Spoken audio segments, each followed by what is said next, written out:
Fala aí, pessoal, os treinador André Yamato aqui. E hoje a gente vai estar numa live com o mestre Otávio Lunardi, Karate Kyokushin, árbitro de kickboxing, CBKB Wako, falando um pouquinho das experiências dele, as análises que ele faz referente ao esporte, acima de tudo. E antes do sensei entrar na live, eu vou falar um pouquinho para vocês sobre qual o meu objetivo principal. O mestre Otávio já está online, eu já vou colocar ele online. Só vou explicar para vocês algumas coisas.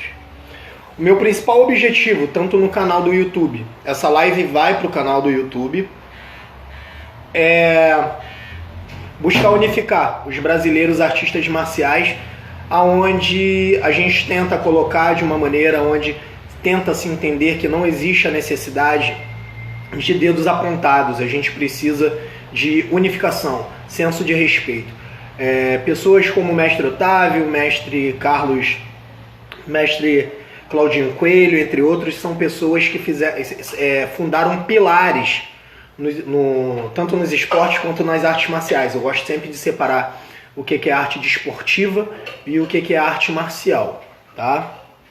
Então, essa live hoje está começando no horário do habitual, até porque eu tô com o meu aluno treinando, né? Ele está me ajudando no meu treino e eu tenho absoluta certeza de que vocês vão gostar e que vocês podem fazer um bom proveito da live com o Sensei. Ô, Sensei, tudo bem com o senhor?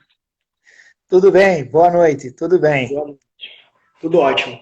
Lembrando, pessoal, que essa live vai estar também lá no canal, tá? Se vocês estiverem ouvindo direitinho aí, se o áudio estiver legal, vocês deem um feedback pra gente aqui. Eu acabei fazendo a live com o Sensei de ontem para hoje. Então, quem estiver assistindo, que é o caso de muita gente, às vezes vai no meu Instagram e acaba assistindo a live de ontem achando que tá rolando online. E, na verdade, não é bem por aí, entendeu? Às vezes a live tá gravada. Foi até o caso, o Sensei estava assistindo uma live, mas, na verdade, ela já estava gravada, entendeu? Então, primeiramente, agradecer ao senhor, tá? Primeiramente, agradecer ao senhor pela oportunidade de passar um pouquinho da sua experiência que é vasta. E a primeira pergunta que eu faço ao senhor para a galera que é leiga, porque tem gente do jiu-jitsu que vai assistir, tem gente que é do kickboxing, mas também não desconhece. Eu queria que o senhor falasse um pouquinho sobre o Kyokushin, sobre o Karate Kyokushin, a origem dele, por mais que seja de uma maneira breve, mas até uma forma das pessoas, através dessa live, conhecer um pouquinho o trabalho do senhor, adicionar o senhor no Facebook, ver suas redes sociais, conhecer o seu trabalho. A galera tem um costume de ser contemporânea demais e, às vezes, quando você perde as raízes clássicas da marcialidade, você acaba se perdendo por completo. Então, vocês que são base, que são pilares da arte marcial no país, merecem, sem dúvida nenhuma, espaço.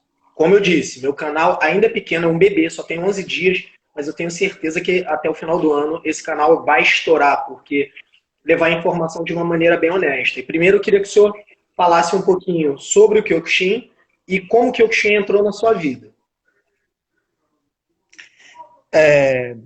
Na verdade, eu já conheci o Karatê através da Kyokushin.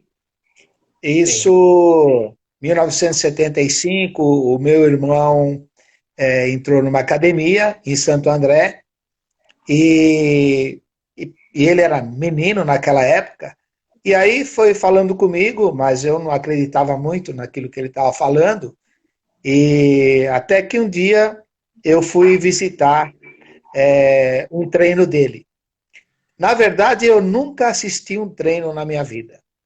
Porque eu já cheguei lá, sentei no banco e falei para ele assim, eu quero entrar. Porque o ambiente já me chamou. Eu já fui chamado. E ele falou assim, você quer entrar? E aí ele mesmo comprou a roupa para mim. É claro que depois paguei mais tarde, muito mais tarde, demorou um certo tempo.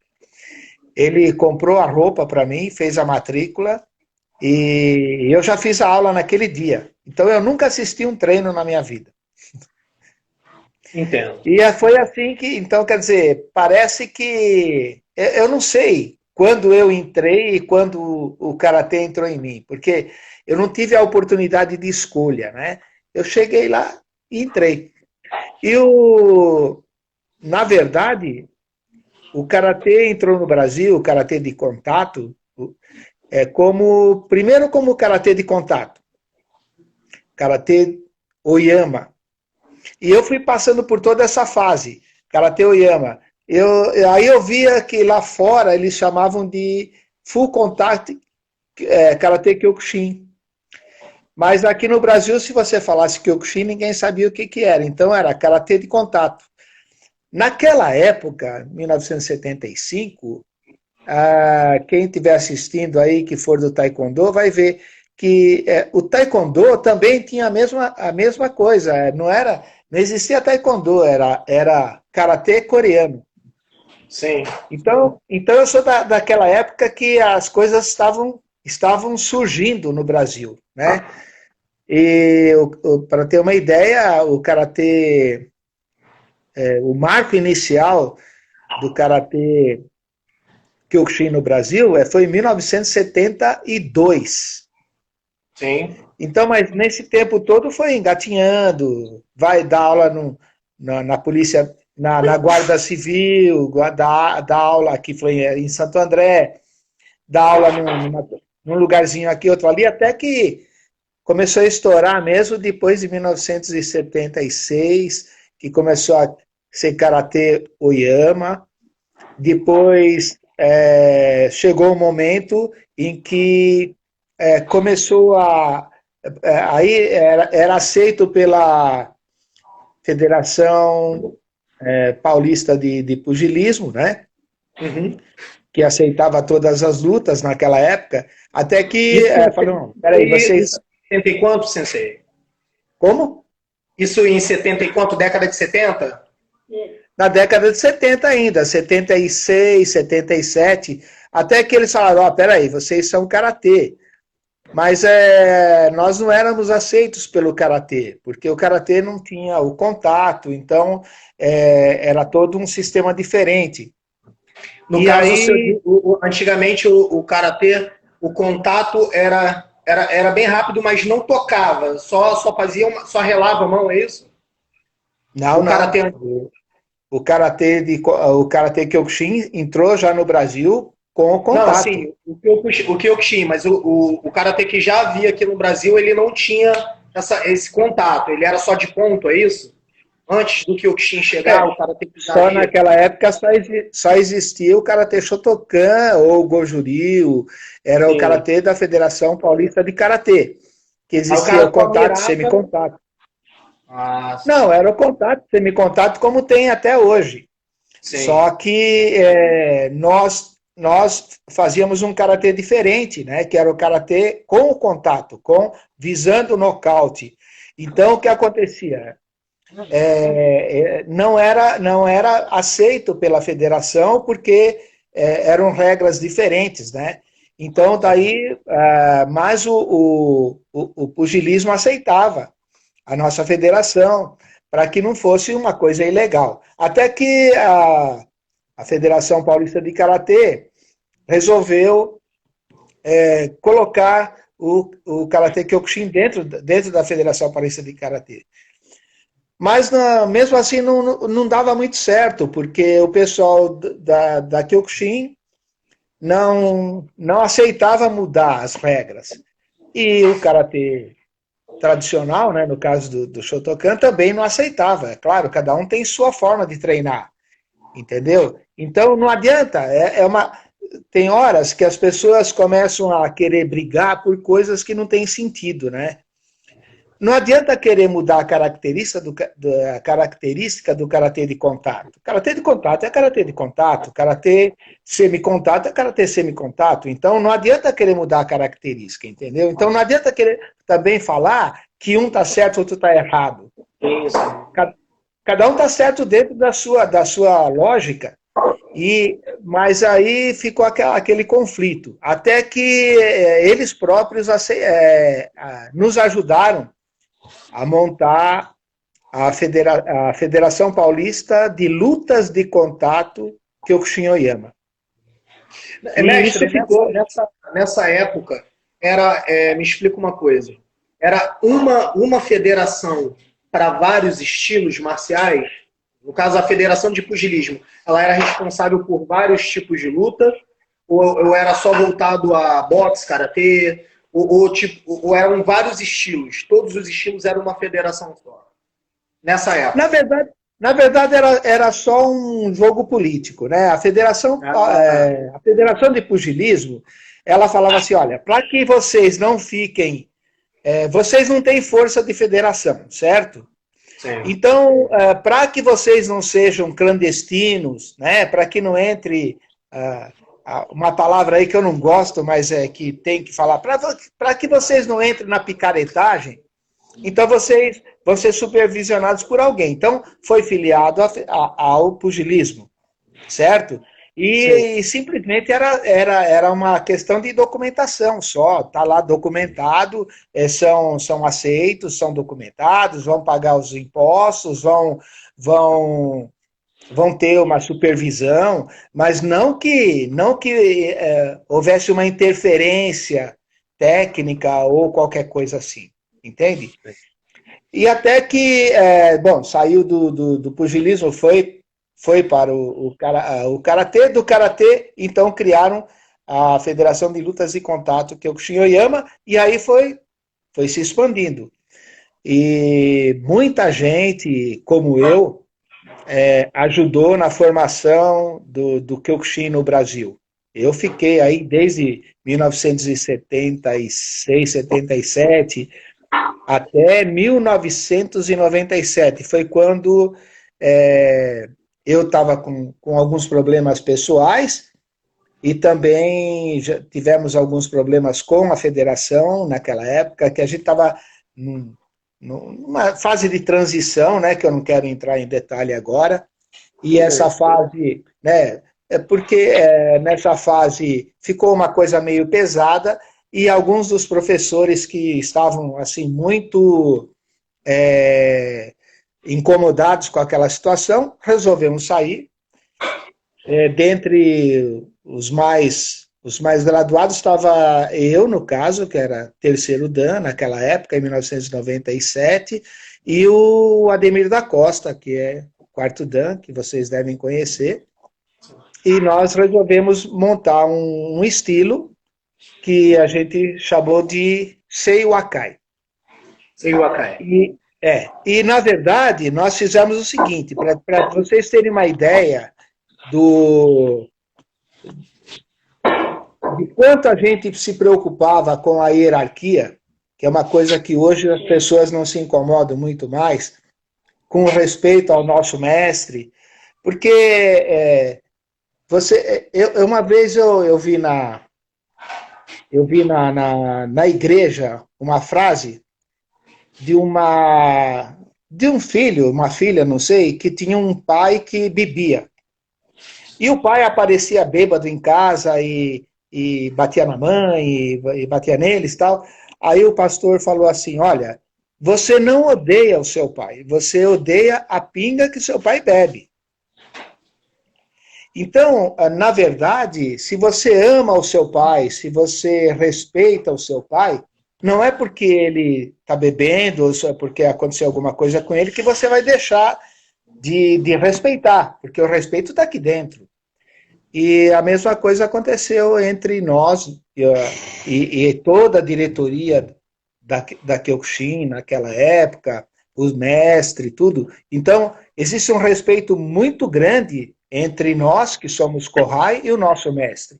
Se nós tivermos uma diferença de ideias ou qualquer coisa assim, jamais eu vou falar mal do meu mestre, eu vou expor aquilo que aconteceu, se foi da parte deles ou foi da minha parte, entendeu?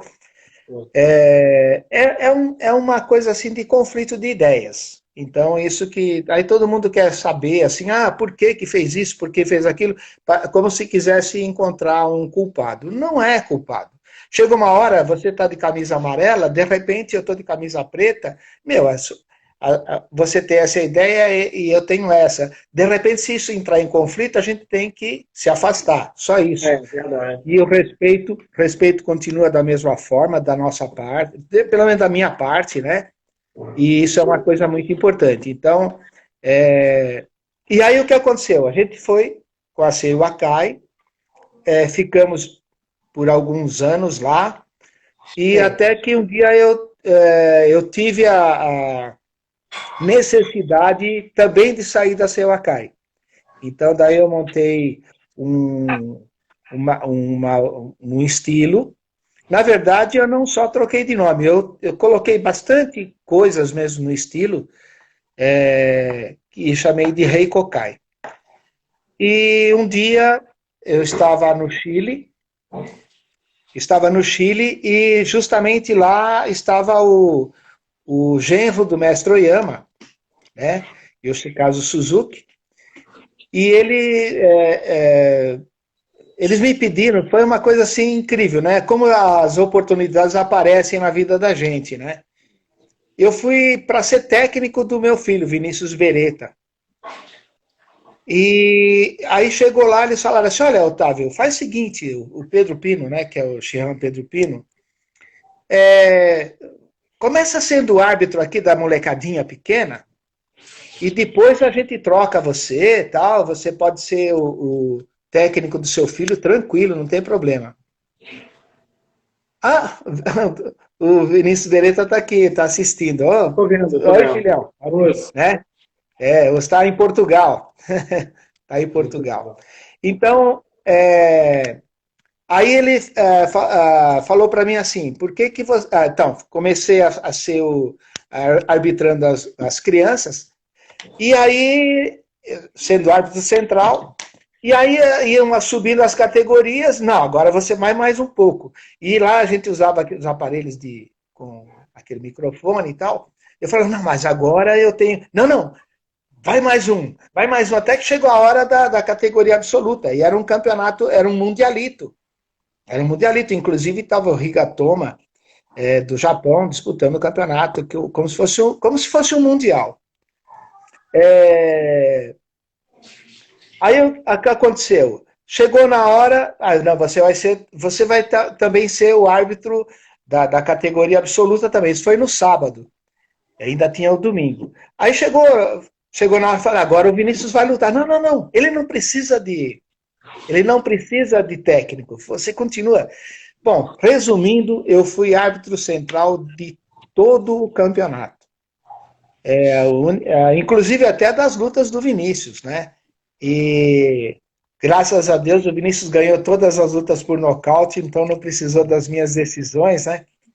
Mas então, aí chegou no final do campeonato, ele falou para mim, o Kanshou Suzuki, que era genro. Sim. Pessoal, deve ser um probleminha na conexão de lá, tá? Não sai da live, não. E essa entrevista, ela vai direto pro YouTube, tá? Não esqueçam disso.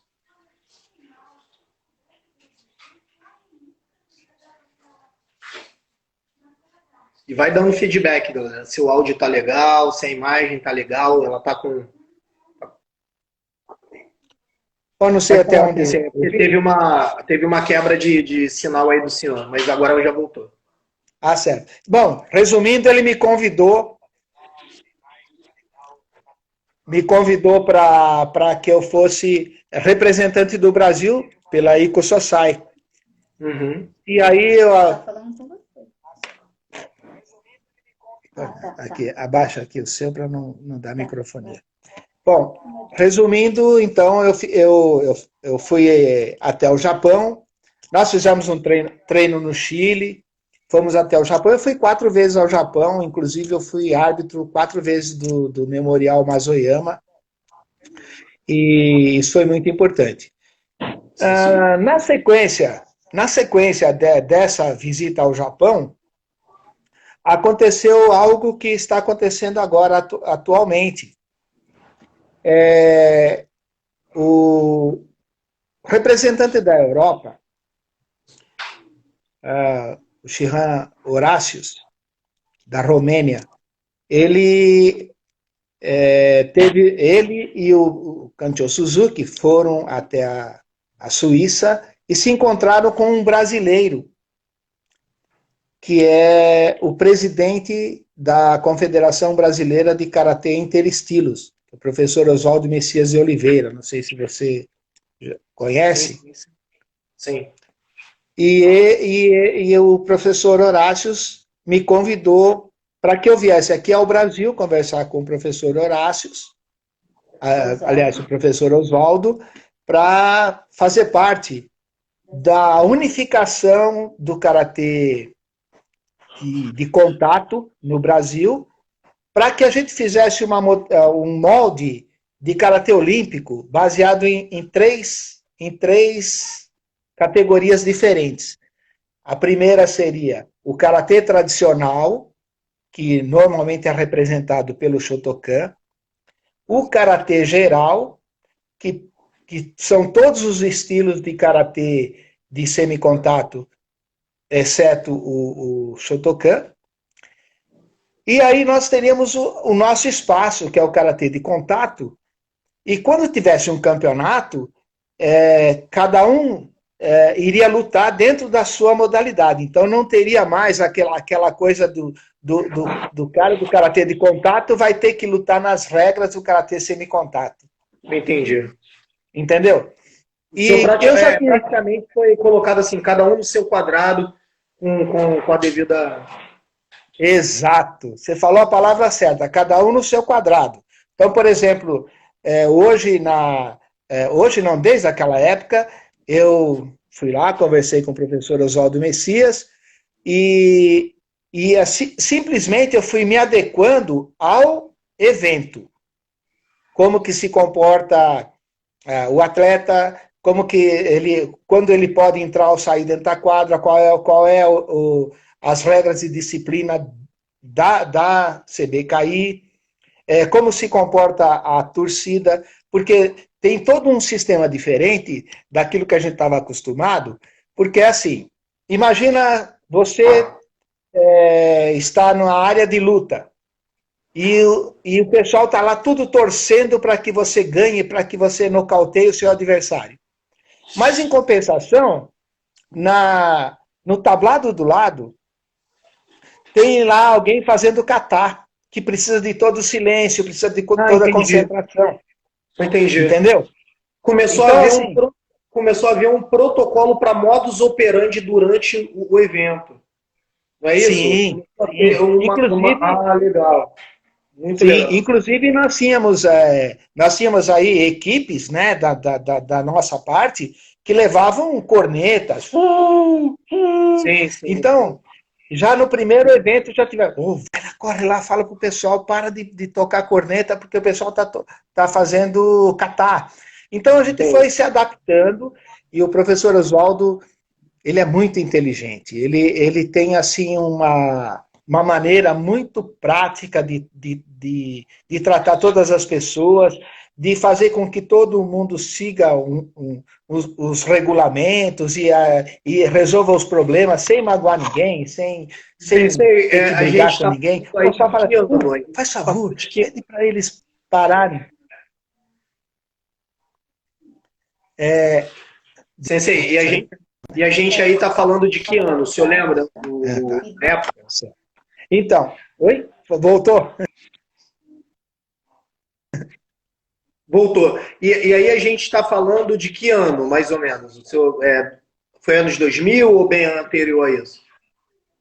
Não, nós fizemos em 2016 o primeiro evento, e aí nós ficamos 2 anos sem participar, aí até a gente se estruturar direitinho. Uhum. E aí, em 2019, nós começamos com tudo em julho. Aí foi campeonato, ó, julho, agosto, setembro, outubro, novembro, dezembro.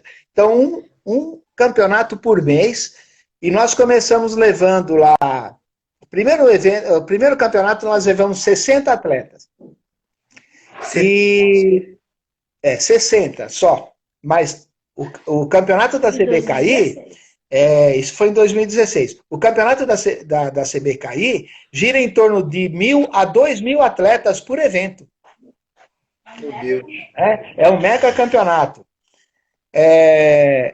Aí, quando nós chegamos... O senhor sabe que durante a entrevista eu vou fazer aquela pergunta de mais cedo, né? Vocês precisam trazer isso para o Rio. Vocês precisam tentar trazer isso para o Rio. Não, mas aí eu vou daqui a pouco você me pergunta de novo que eu tenho uma resposta para isso. Sim, claro. Daí nós agora, em julho, nós fizemos o campeonato, o professor Oswaldo falou para mim assim, Otávio, você tem condições de me trazer 200 atletas? Aí eu falei assim, é muito para minha cabeça, né? Como que eu vou coordenar 200 atletas? Entende? Então a gente está começando. E olha, veja só, nós estamos trabalhando, não é com um estilo, uma organização. Quando você trabalha com um estilo, uma organização, eu sou o Shihan de uma organização, aí o que acontece? Eu falo isso para aquele, todo mundo me obedece e dá tudo certo, né? Mas aí não. Eu estou falando com um mestre da Toikan, um mestre da Shidokan, um mestre da Sokyokushin, um mestre da Dokyokushin. Então, são pessoas que não têm, até aquele momento, não tem aquela mesma... não é... Olha, se eu for falar, parece que porque não adianta você... A relação com o Rai Senpai não é uma coisa estabelecida por decreto. Entendeu? É a mesma coisa, você fala, mestre, não sei o quê, mas aquele mestre ainda está superficial, você concorda comigo? Claro. Quando você está dentro de uma organização, o mestre fala, o discípulo abaixa a cabeça, mas na coisa quando você reúne tanta gente, não é bem assim, entendeu? Ainda tem aquela desconfiança toda, né? Entendeu? Então, no caso é você se posicionar, no caso, o senhor se posicionar diante de vários generais, aonde cada um tem sua ideia, cada um tem sua maneira de pensar e dificilmente eles podem se dobrar perante a outra ideia. Também tem a questão de ego, não? Também tem a questão de ego. E tem uma outra coisa. Eu não sou um general superior, eu sou um general de mesmo nível, né? Então aí o senhor, mas aí que tá, aí o senhor como estrategista nato, né, tem que formular toda uma maneira de se comunicar com eles.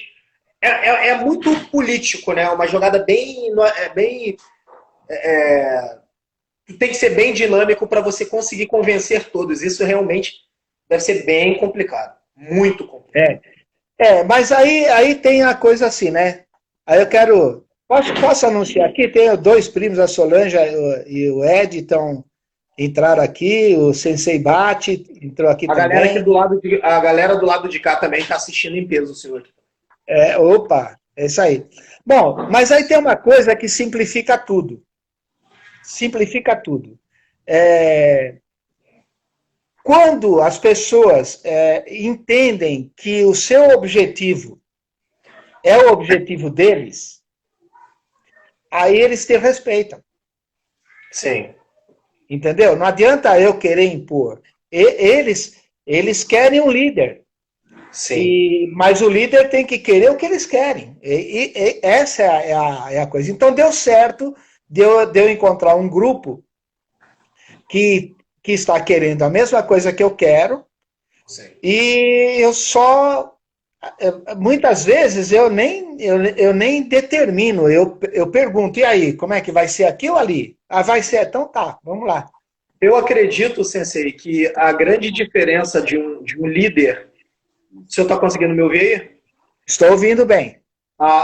Eu acho que o que faz do senhor líder é que o senhor não impõe, sim o senhor expõe suas ideias.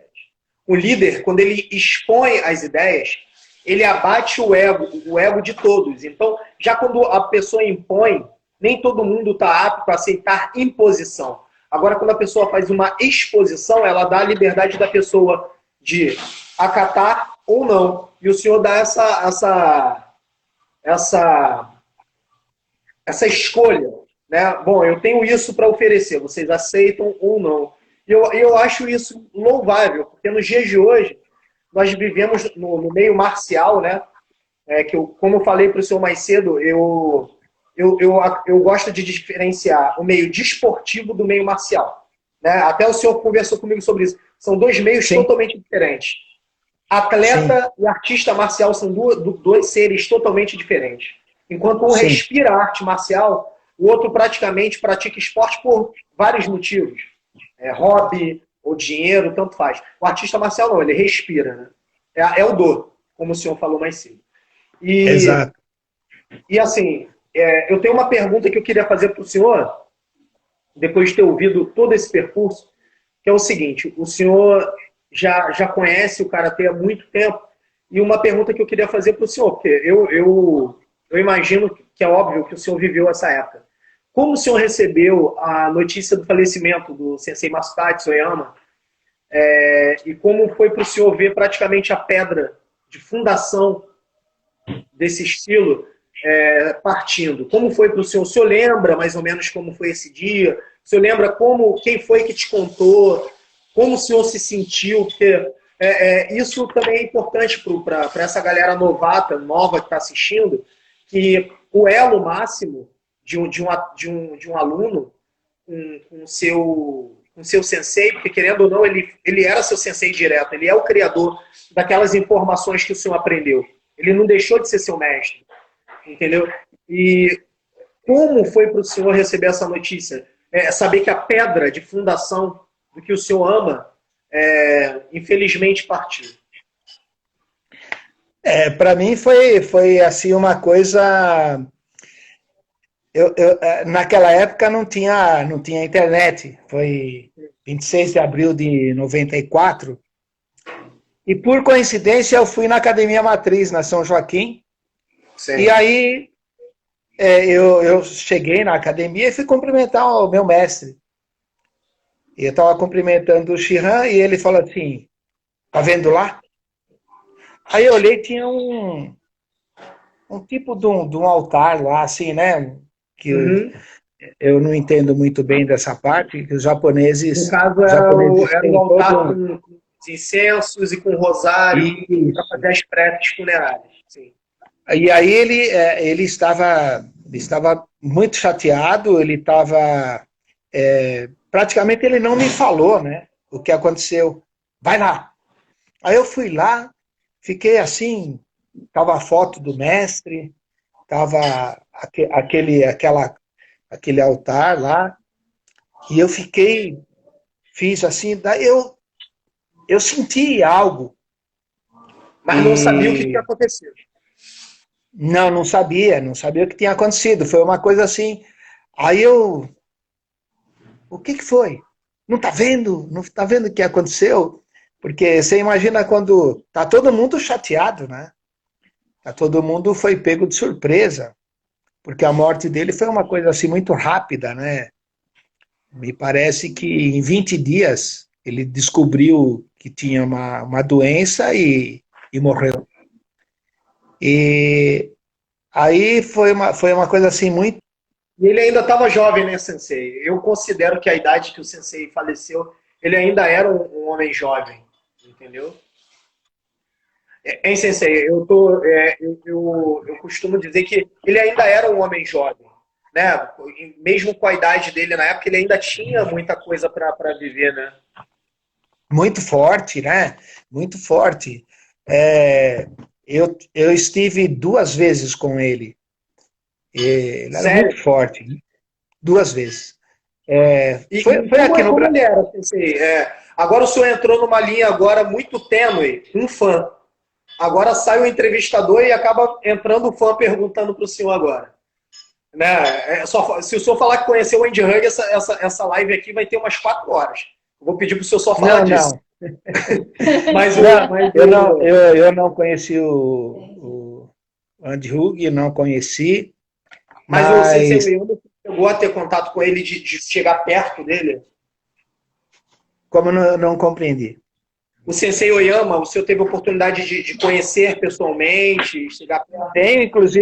Tenho uma foto com ele, inclusive, apertando a mão dele. Eu fiz uma demonstração para ele no Ibirapuera, fiz uma demonstração de Sim. defesa pessoal, eu, a minha irmã Vera Lunardi e o meu amigo Sérgio Narita, fizemos uma demonstração para ele. Inclusive, no ano seguinte, ele mandou para mim a faixa de segundo Dan, faixa preta. Eu era primeiro Dan nessa época.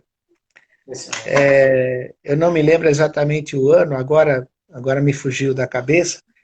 E E ele, como ele era, então, Sensei? Ele era uma pessoa simples, ou ele era um cara mais ríspido, ou ele era um cara simples na maneira de tratamento? Ou ele era um cara bem imponente na dele, não gostava muito de falar? não era imponente. Bom, quando eu falo que eu estive com ele, mas não foi durante muito tempo, mas Sim. quando eu apertei a mão dele, foi uma vez nós fomos almoçar no Associação dos Cronistas Esportivos, que fica aí na, como chama? Avenida Paulista. E aí eu apertei a mão dele. Mas é incrível, porque eu pensava que a mão dele fosse uma mão de ferro, né? Sim, sim. Que ele ia quebrar a minha mão. Mas a mão dele parecia de algodão, assim, porque ele tem a mão bem gorda, assim, né? Uma mão forte, Sim. assim. E não dá para E acreditar que aquela mão ali quebrava rochas, né? Fazia movimentos, sabe? Uma vez eu vi uma entrevista, se eu não me engano, foi do Sensei Midori. Falou que ele tinha golpes que ele fazia com Ipponken que era uma coisa absurda.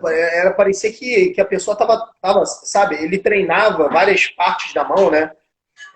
Ipponken, Seiken. sim, E o senhor falando isso mostra que isso tira aquela imagem que muitas pessoas endeusam o Sensei Oyama, e muitas biografias dele mostram ele como um ser humano fantástico e um homem, na grande maioria das vezes, na sua intimidade, um cara comum, um homem simples, que, sabe, amava sim, muito a natureza.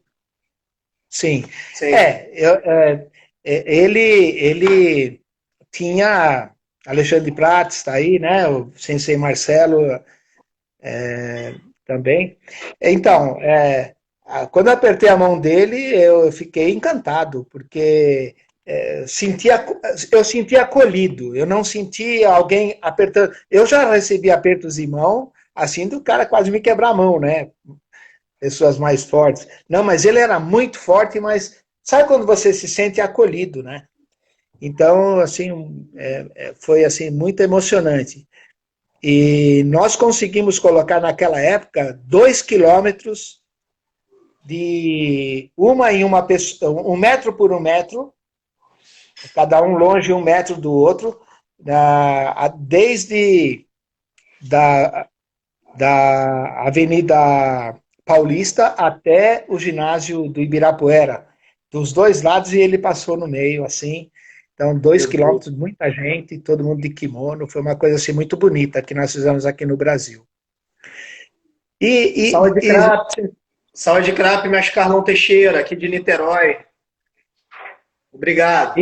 e uma outra coisa que aconteceu comigo, que eu fiquei a minha vida toda trabalhando no Karatê, e eu nunca tinha saído do Brasil. A primeira vez que eu saí do Brasil foi 2008, quando eu fui para o Chile. E eu tive vários alunos que saíram do Brasil. Né? Eu tive o Elimar de Oliveira, foi disputar campeonato mundial no Japão. Teve o Rosimar, foi disputar o Sul-Americano.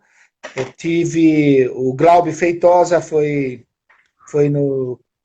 na Bolívia, naquela época. O Glauber é do senhor? O Glaube Feitosa, ele treinou comigo 11 anos. Chegou a pegar segundo dan comigo. Depois Que ele, legal, que ele legal. foi... Hã? Pra Depois ele galera foi... aí, a galera que está assistindo a live aí, não faz ideia de quem é o Glauber Teixeira. Glauber é um cara que representou o Brasil Não, durante... Glaube Feitosa. Glauber Glaube Feitosa, Feitosa. perdão. É porque eu tô vendo aqui o nome da galera aqui, eu tô falando, viu, o mestre Carlão Teixeira. O Glauber Feitosa foi um cara que representou muito o nosso país no evento do K1. Sim. Ele, Sensei Francisco Filho, Everton Teixeira, não é isso? Everton Teixeira, né? Everton Teixeira também. Então, é um cara que tem uma participação muito importante do Brasil em um evento tão importante quanto o K1. Pode continuar, Sensei.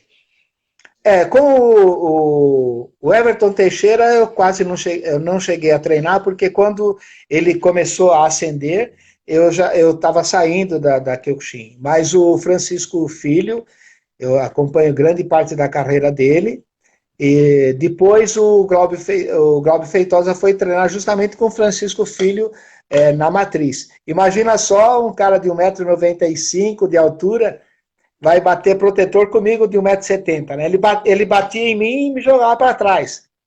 Então, chega uma hora que você tem que galgar outros degraus, né? Então, foi o que o Glaube fez. Ele foi, olha, porque não tem jeito. O mestre, o professor, ele não pode ser ciumento, porque senão ele bloqueia o aluno dele, entendeu? Então, foi o que aconteceu com... a evolução da jornada, né? Ele acaba limitando a jornada. Eu não sei qual é o seu tamanho, mas imagina só um cara que... então, você é bem alto. Imagino, eu com 1,70 m, eu tinha que olhar para cima para enxergar o Glaube. E 25 centímetros mais alto do que eu. Uma perna do tamanho, né? E para ter uma ideia, naquela época eu cheguei a chutar com Nidan Tobigueri, eu cheguei a chutar 2,20 m. O Glaube chutava o teto. Sim. Da academia. Ele teve lutas no K1 que ele não fazia muito esforço para achar Maigueri na cara do oponente. Ele batia o Maigueri, mas muito fácil. Ele batia o Maigueri. O Mawashi dele também era... Ele subia aquela perna para fazer Mawashi muito fácil. Sim. Muito fácil. Uma coisa que eu não tenho mágoa de jeito nenhum, porque eu sei que isso aí faz parte da sociedade em geral. Mas, que nem a turma fala assim, quem ensinou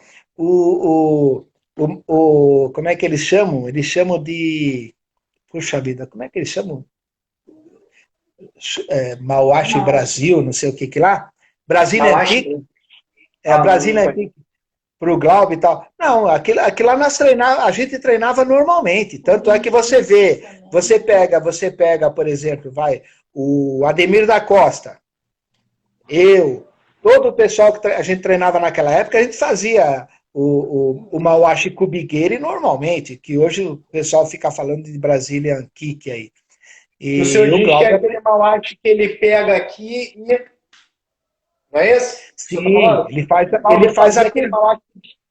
faz a curvinha em cima e chuta de cima para baixo. E chama Mawashi Kubigeri porque acerta no pescoço e não ele levanta assim, né? Ele não levanta assim, ele levanta assim, né? Sim. Então, foi assim. E daí para cá,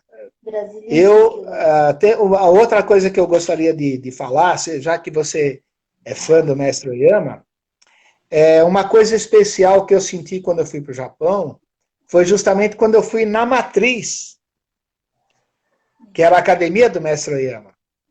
Ali é uma academia normal, não tem muita coisa assim especial, não tem luxo, não tem nada. Inclusive a parte do subsolo, até arrancaram os azulejos, está lá só a marca que tem do azulejo.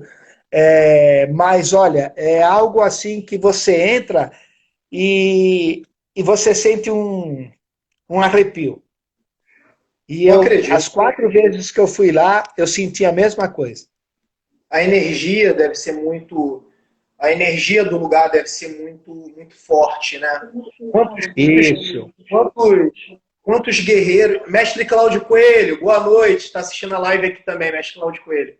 E eu acredito que deve ser um local onde tantos karatecas, tantos lutadores já foram ali se encontrar, buscar o seu real dor, o seu real caminho. Então, eu acredito que só do senhor contar que o senhor apertou a mão do Sensei Oyama, pô, é de arrepiar. Porque, como eu falei para o senhor mais cedo, eu sou, além de praticante, além de atleta, além de treinador, eu sou um estudioso das artes marciais. E o senhor o senhor é uma pessoa que, como eu falei, o senhor é um pilar da história do Kyokushin aqui. Então, o senhor teve a oportunidade de conhecer um homem que hoje em dia eu só conheço por vídeos no YouTube. E o senhor teve a oportunidade de apertar a mão desse homem, sabe? E eu acho incrível que o senhor fala, isso mostra um pouco de como o senhor tem uma bagagem tão grande, o senhor foi tão simples de me atender, sabe? Mestre, podemos fazer uma live? Não, vamos fazer, só me passa o horário, sabe? E o senhor não tem noção de como isso mostra que vocês que são base, eu sempre falo que vocês são turma de base, né? Vocês mais antigos são a turma de base. Vocês merecem homenagem agora. Vocês merecem homenagem agora em vida. Então, como eu sei que o senhor já vai me matar de inveja, porque provavelmente o senhor vai me mostrar algum livro que eu não tenho. Eu tenho certeza que o senhor vai me matar de inveja. E se o senhor me mostrar aquele do O que é Karatê do Masataka Soyama, eu vou chorar, hein? Tá na mão já, né? Não, puxa, nem lembrei de pegar. Mas esse daqui é o seguinte. Primeiro eu escrevi esse. Legal. Que é a base, tem toda a base, desde o Kihon. Essa edição é de que ano, mestre?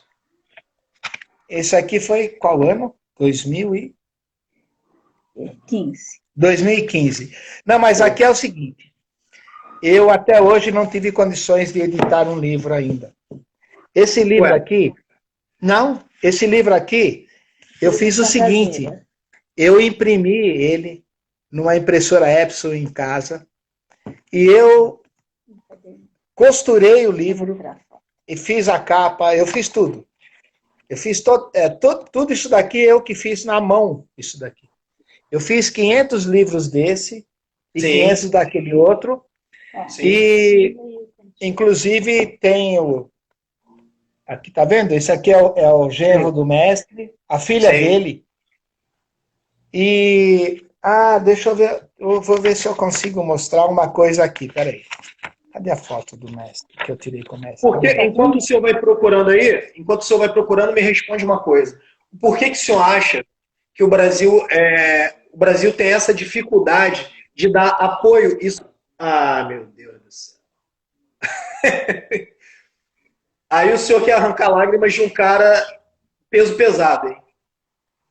Então eu vou fazer uma outra antes de você falar. Eu levei, em 2015, eu levei no Japão os 2 exemplares do livro e o genro do mestre, inclusive, ele olhou o livro, leu e corrigiu para mim e ele mudou uma palavra no livro. Eu tinha escrito Pinyan e ele falou, não, escreve Pinan. A única coisa que ele viu no livro.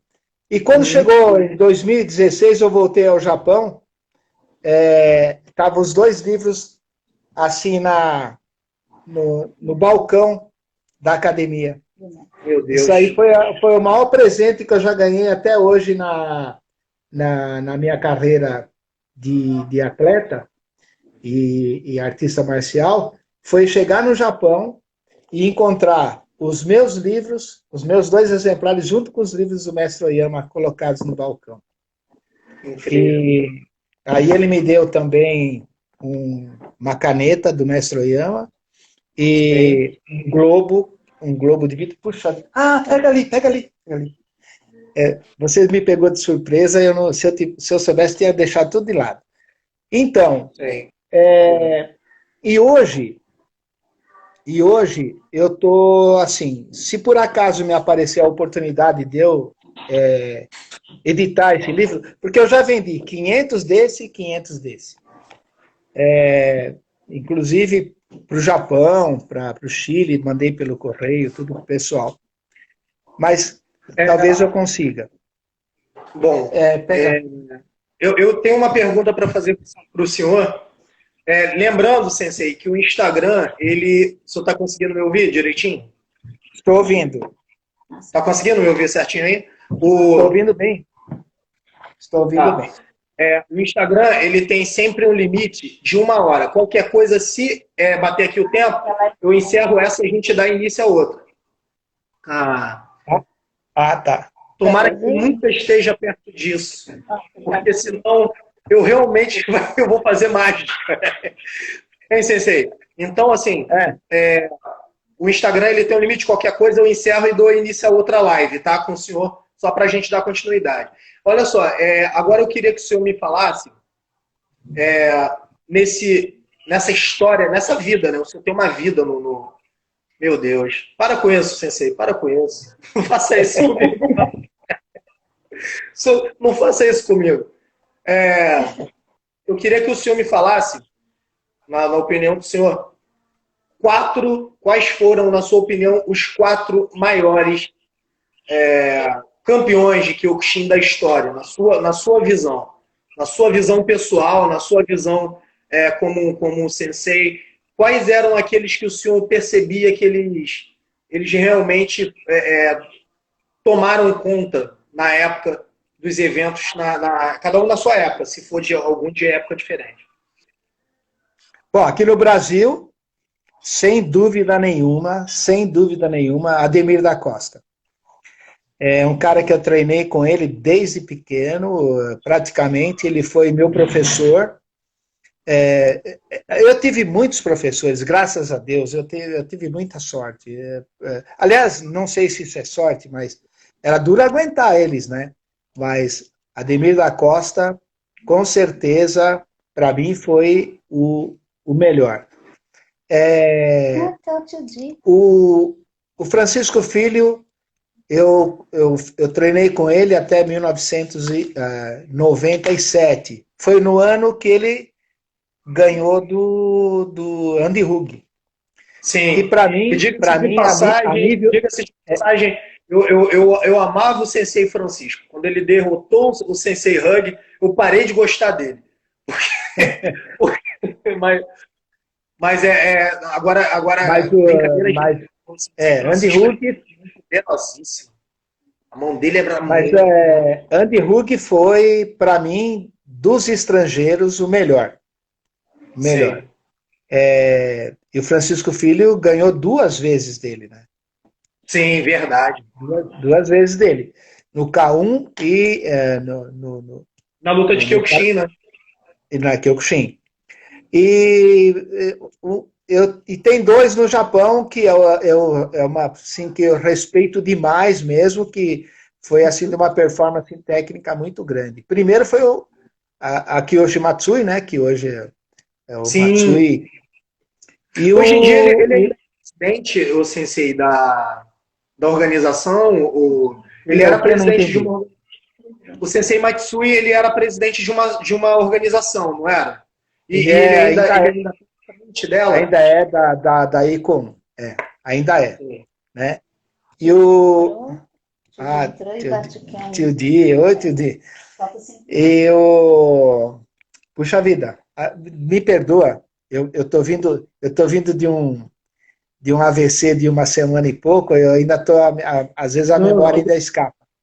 O baixinho, como é o nome dele?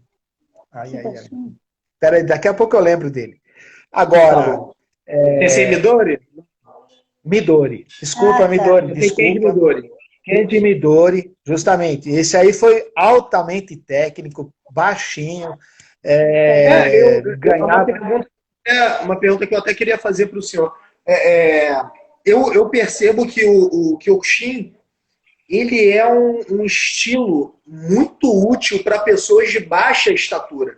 Porque o Sensei Midori, o Sensei Kenji Midori, ele tinha uma facilidade de alcançar a cabeça que era uma coisa absurda. Né? Ele tinha uma técnica, ele era mais técnico. Né?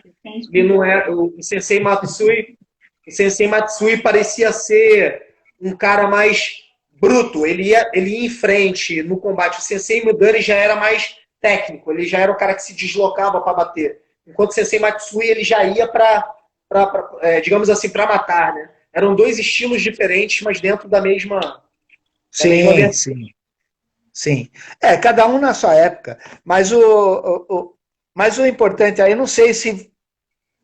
O que acontece é que cada época teve uma regra diferente a Kyokushin, entendeu? Ah, sim. Então, se um deles lutasse em outra época, não seria perfeito. Por exemplo, o Midori, quando ele foi campeão mundial, a regra era mais favorável ao menos pesado. Entendeu? A regra era mais favorável ao menos pesado. Era mais baseado em volume de golpe ou não? Não, já era mais favorável ao menos pesado. Foi uma época mais técnica. Mais Sim. técnica. O Midori foi uma transição. O Midori não, o Matsui foi uma transição do bruto para o técnico. Então, o Matsui trouxe uma técnica de perna que era incrível, né? Diziam que ele dava 70 chutes por minuto e aquela coisa toda. Numa luta, né? Que é uma coisa incrível, né? Certo? Porque a gente geralmente faz muitos chutes e tal, mas isso é chutando Kihon, né? Agora, numa luta, você dá no minuto 70 chutes é muita coisa. Eu também, pode ser que a quantidade não, eu esteja equivocado, mas era muito chute. Uma facilidade incrível. Sim. E no caso do Tanaka, ele era muito forte, muito grande, entende? Então já era a época do grande. E o Ademir da Costa acabou ganhando do Tanaka. Sim. O Ademir da Costa, quando ele foi para o Japão, ele ficou muito magro e ele pesava aí cerca de 85 quilos. Ele chegou a 70 quilos quando ele estava no Japão. E ele ganhou do Tanaka com 120 quilos. Ele fez todo aquele treinamento de. Então são épocas diferentes.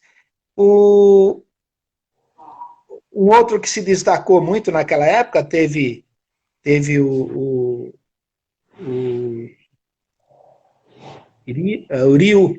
Ryu, que era muito pequeno, não foi campeão mundial, mas era muito, muito, muito técnico, altamente técnico.